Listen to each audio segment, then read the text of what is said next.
Tetrápodos y tetrapoditas, soy Cristian Villanueva, creador de La Biología te hará libre. En esta oportunidad vamos a hablar de reproducción sexual. La reproducción sexual combina los genes de dos individuos. Estos genes pueden estar contenidos en células llamadas gametos, los cuales al unirse en la fecundación forman un huevo o cigoto. El huevo cigoto va a dar como resultado a un nuevo ser, con una combinación de genes distinta a la de los individuos anteriores, que son los progenitores. Hay varios tipos de reproducción sexual. El primero es la autogamia. La autogamia es la autofecundación. Eso quiere decir que el individuo se fecunda a sí mismo. ¿Te diste cuenta? No necesita de otro, solito se fecunda. El primer ejemplo de eso es el paramecio. El paramecio es un protozoario, es decir, un ser unicelular.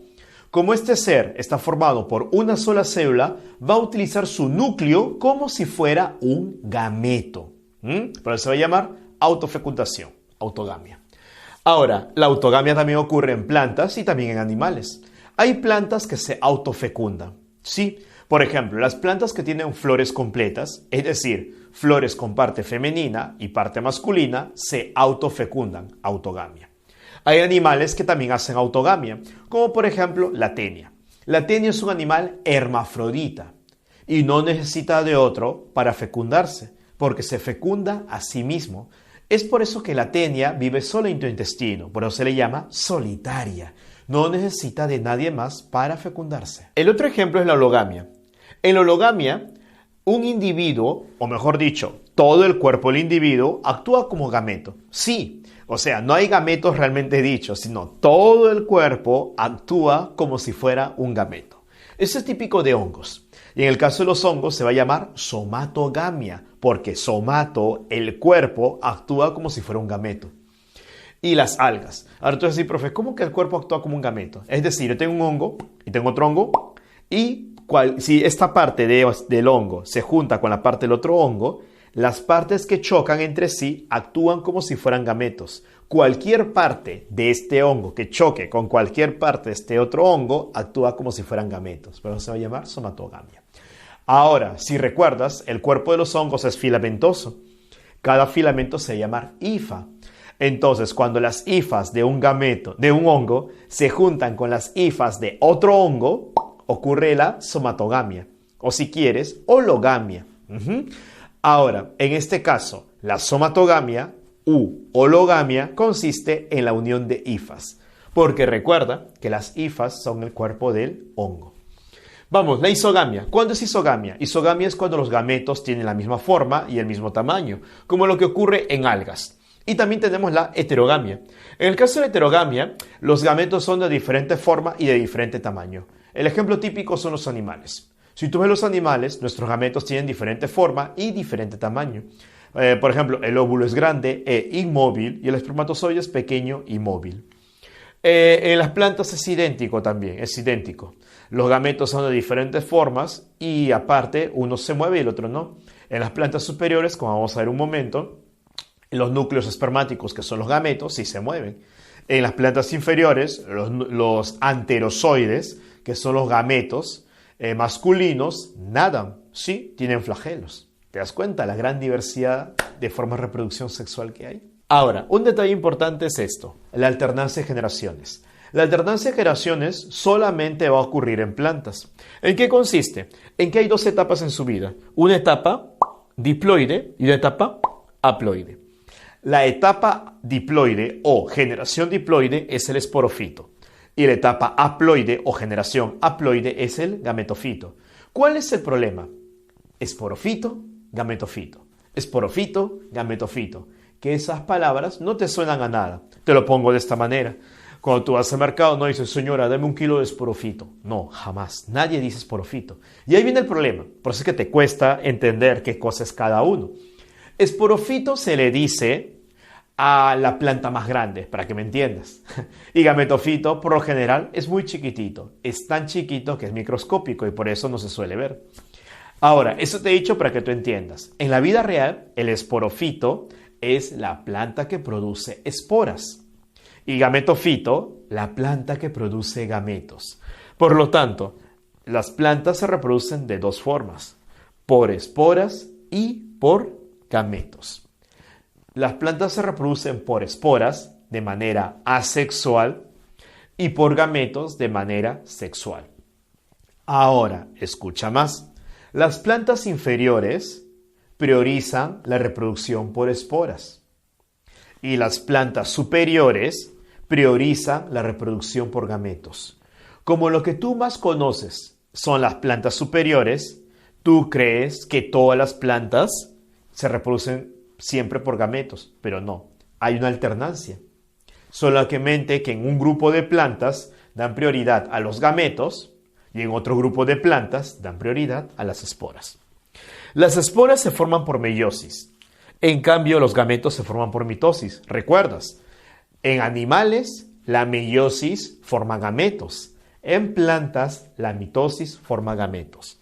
Luego los gametos se unen en la fecundación y forman al huevo cigoto. Luego el huevo cigoto forma el esporofito y el esporofito va a formar esporas por la meiosis. Las esporas caen al suelo, germinan y forman al gametofito. Espero que recuerdes este detalle. Esporofito forma esporas, gametofito forma gametos. Las esporas se forman por meiosis, pero no se forman en cualquier lugar, se forman en sacos. Estos sacos de esporas se van a llamar esporangios. Angio significa saco, espora, espora. Esporangio, saco de esporas. Ahora, los gametos, aquí están, se forman por mitosis y son distintos. Te lo pongo de esta manera. Por lo general, el gameto masculino es móvil y pequeño, mientras que el gameto femenino es grande e inmóvil. Entonces, tetrápodos. Los gametos se unen en la fecundación, forman al huevo cigoto, luego se forma el esporofito. El esporofito, por meiosis dentro del esporangio, forma las esporas. Las esporas caen al suelo y por cada espora se forma un gametofito. Si caen 10 esporas, se forman 10 gametofitos. ¿Lo viste? Muy bien.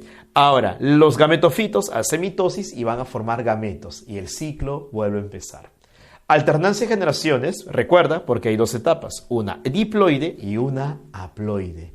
Hay dos formas de reproducción, sexual por gametos y asexual por esporas. Ahora tenemos un pequeño arte rupestre donde vamos a ver cómo es que ocurre la reproducción en plantas con flores. Las plantas con flores, recuerda, se va a llamar también angiospermas. Pero para ser más exactos, vamos a llamarle plantas con flores verdaderas. ¿Por qué? Porque para San Marcos también existen las gimnospermas, que son plantas con flores. Pero no son flores de verdad, en realidad son conos o estróbilos. Pero San Marcos lo va a llamar flores. ¿Ya? Entonces, para San Marcos hay dos grupos de plantas. Gimnospermas, plantas con flores, y angiospermas, plantas con flores verdaderas. Aquí vamos a hablar de plantas con flores verdaderas y cómo es que se reproducen. Básicamente hay dos procesos importantes. La megasporogénesis, que es la formación del gameto femenino, y la microsporogénesis, que es la formación del gameto masculino. Vamos a ver acá la flor. La flor es importante porque la flor es el órgano reproductor de las plantas. Las flores en realidad son un conjunto de hojas modificadas y a cada grupo de hoja se le va a llamar verticilio floral. Verticilio floral. Vamos, hay 4 verticilios, el cáliz, la corola, el androceo y el gineceo. El cáliz está formado por hojitas llamadas sépalos, que son de color verde, fácilmente identificables. La corola está formado por hojas llamadas pétalos y son de colores, fácilmente identificables. Sin embargo, hay flores en las cuales los pétalos y sépalos son de colores o los pétalos y sépalos son de color verde. Sí, pero esas son excepciones. Ahora, el androceo está formado por hojas llamadas estambres. Los estambres son hojas modificadas y el androceo es la parte masculina. Cada estambre consta de 2 partes, una cabecita llamada antera y un palito llamado filamento. Ahora, la parte femenina, que es el 4.º verticilio, se va a llamar gineceo. Cada hoja en el gineceo se llama carpelo. Recuerda, carpelo. Ahora, los carpelos se cierran y al cerrarse forman estas botellitas que están en el centro. Esa botella que está en el centro se va a llamar pistilo. Y el pistilo tiene tres partes: ovario, estilo y estigma. Entonces, el pistilo, lo que tú ves en el centro, es el carpelo fusionado. Ahora, una flor puede tener varios carpelos. Por ejemplo, si tiene 3 carpelos, hay 2 opciones. O se forman 3 ovarios, o mejor dicho, 3 pistilos, un pistilo por cada carpelo, o los carpelos se juntan y forman un solo pistilo. Por eso vamos a ver flores que tienen un pistilo, ¿no? O podemos ver flores que tienen varios pistilos. Todas estas hojas o todos estos verticillos florales se insertan en el tálamo. También se le puede llamar receptáculo. El tálamo receptáculo es la parte ancha de esta ramita llamada pedúnculo.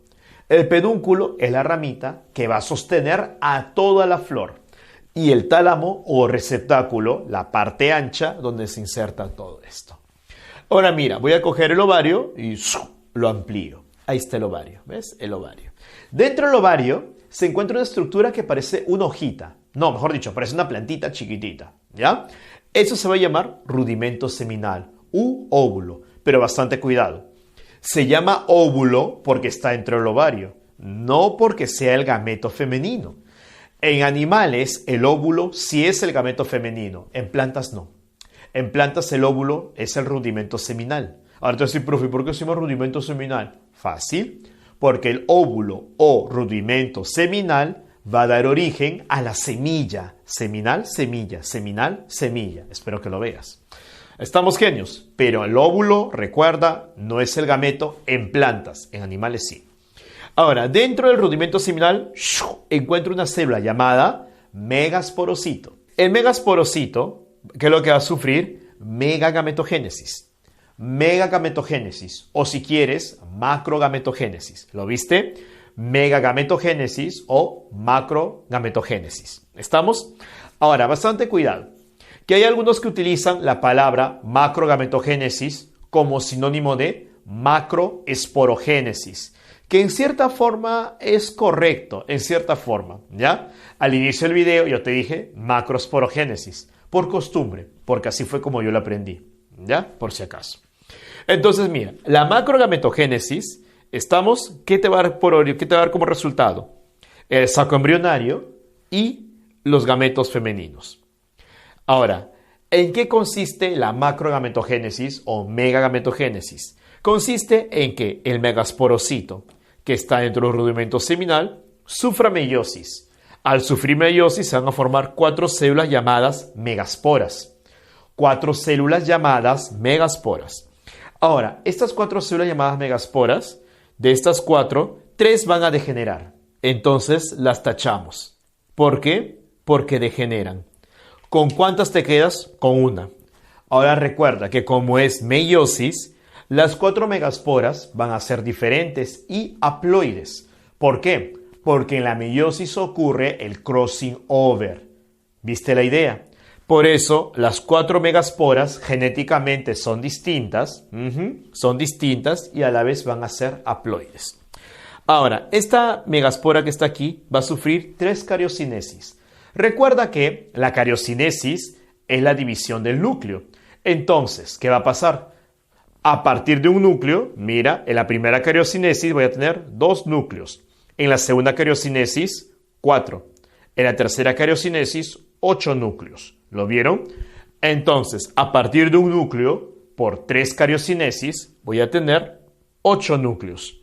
Entonces, al final de la meiosis, yo tengo 4 megasporas. 3 degeneran y me quedo con una.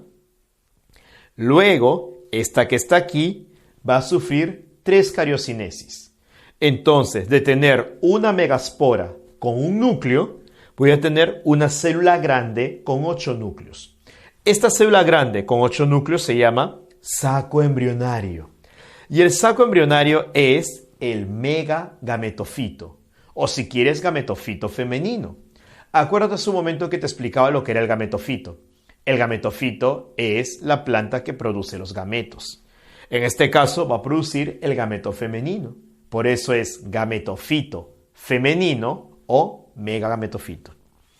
Ahora, ¿cuál es el gameto femenino? Uno de los 8 núcleos que está acá. Hay 2, 1, 2, 3. 2 núcleos llamados sinérgidos.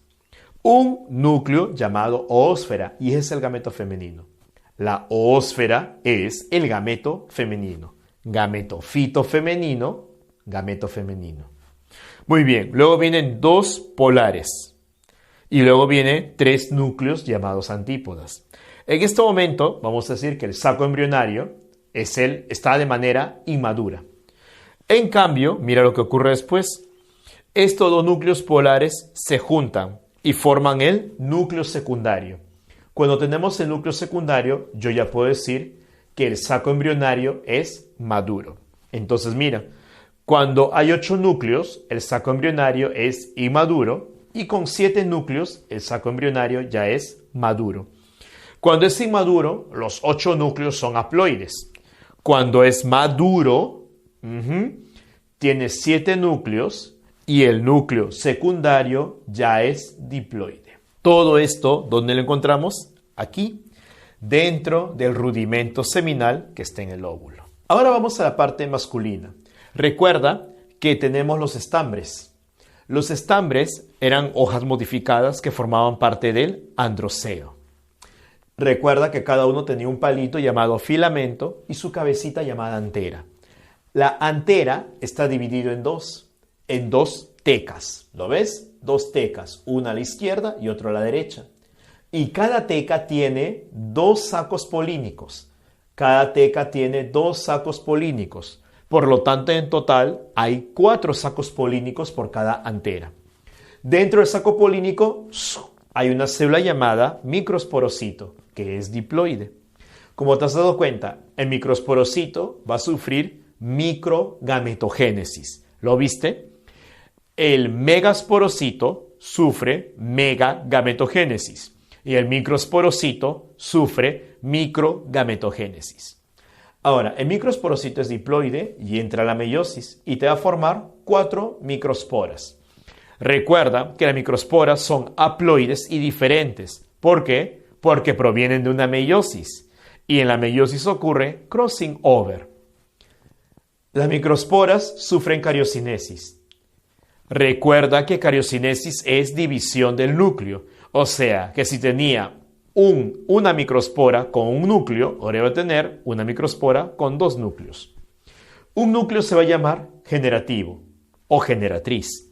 El otro núcleo se va a llamar vegetativo o el núcleo del tubo. Luego, el núcleo generativo o generatriz sufre otra cariocinesis. Por eso, de lo que había un núcleo, ahora voy a tener 2 núcleos. Esos son los núcleos espermáticos. Y a partir de este momento, recién se va a llamar grano de polen. El grano de polen es el microgametofito, o si quieres, el gametofito masculino. ¿Te diste cuenta? Hay megagametofito, que es el gametofito femenino. Hay microgametofito, que es el gametofito masculino. El megagametofito es el saco embrionario y el microgametofito es el grano de polen. Entonces, cuando yo veo el grano de polen, me voy a dar cuenta que tiene 3 núcleos. 2 núcleos espermáticos, que son los gametos masculinos, que se forman a partir del núcleo generativo o generatriz, y el núcleo vegetativo o el núcleo del tubo.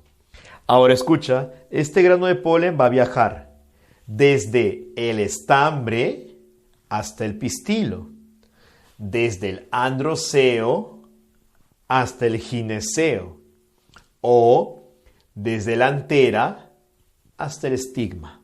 El viaje del grano de polen se va a llamar polinización. Aquí viaja, como te dije, desde el androceo hasta el gineceo. El grano de polen viaja y se pega en la puntita del pistilo. A esta puntita se le va a llamar estigma. ¿Y cómo se pega? Porque aquí va a estar lleno de un licor, de un líquido azucarado. A ese líquido se le va a llamar licor estigmático. Ahora, hay 2 tipos de polinización. Cuando el polen viaja y entra en la misma planta, se va a llamar fecundación o polinización directa o autógama. ¿Por qué? Porque la flor se autopoliniza, polinización directa o autógama. Pero cuando el polen viaja de una flor a otra flor, se va a llamar polinización indirecta o alógama. Si la polinización es indirecta, quiere decir que tiene que viajar el polen. La pregunta es cómo viaja. Si viaja en insectos, se va a llamar entomógama. Si viaja en aves, ornitógama. Si viaja en el agua, hidrógama. Si viaja en el viento, anemógama. Si viaja en murciélagos, quiroptógama. Si viaja en el hombre, artificial. Ya chicos, ahora, acá también cambian algunas cosas. Porque, por ejemplo, yo digo entomógama, pero hay quienes dicen entomófila. Yo digo ornitógama, pero otros dicen ornitófila. Y así para cada uno de ellos. Una vez el grano de polen se ha fijado en el estigma, el núcleo vegetativo o núcleo del tubo comienza a taladrar el pistilo. Sí, lo taladra. Y forma el famoso tubo polínico. ¿Viste? Porque lo taladra. ¿Cómo lo hace? Por medio de enzimas hidrolíticas. Ahora, ¿por qué hace esto? Tiene que taladrar todo esto para formar un tubo para llegar hasta aquí y o que ocurra la fecundación. Una vez que se ha formado todo el tubo, los núcleos espermáticos, que son los gametos masculinos, bajan para que ocurra aquí la fecundación. ¿Lo viste? Ahora mira este detalle. Este detalle es muy importante y solo ocurre en las angiospermas, que son las plantas con flores verdaderas. Como hay dos núcleos espermáticos, entonces va a ocurrir dos fecundaciones. Sí, en angiospermas ocurre la doble fecundación. Mira, un núcleo espermático se une con la oósfera, que era el gameto femenino. Mira, el gameto masculino se une con el gameto femenino. El gameto femenino es haploide. La oósfera también es haploide. Y forman al huevo o cigoto, que es diploide. El huevo cigoto luego forma el embrión y luego forma a una planta adulta, que es el esporofito. En cambio, el otro núcleo espermático se une con el núcleo secundario. ¿Te acordaste? El núcleo secundario es diploide, porque se forma de la unión de dos núcleos polares que son haploides. Como el núcleo espermático se une con el núcleo secundario, que es diploide, va a formar entonces el endospermo, que es triploide. 2N más N, 3N. El endospermo es importante porque es el tejido nutricio. Es el tejido que va a nutrir, va a alimentar al embrión durante su desarrollo. Algunos dicen que el endospermo sería equivalente a la yema en el huevo de los reptiles y aves y en el caso de los mamíferos a la placenta. Una vez que el ovario, o mejor dicho, una vez que la flor ha sido fecundada, el ovario se convierte en el fruto. Cada parte del ovario se convierte en una parte del fruto.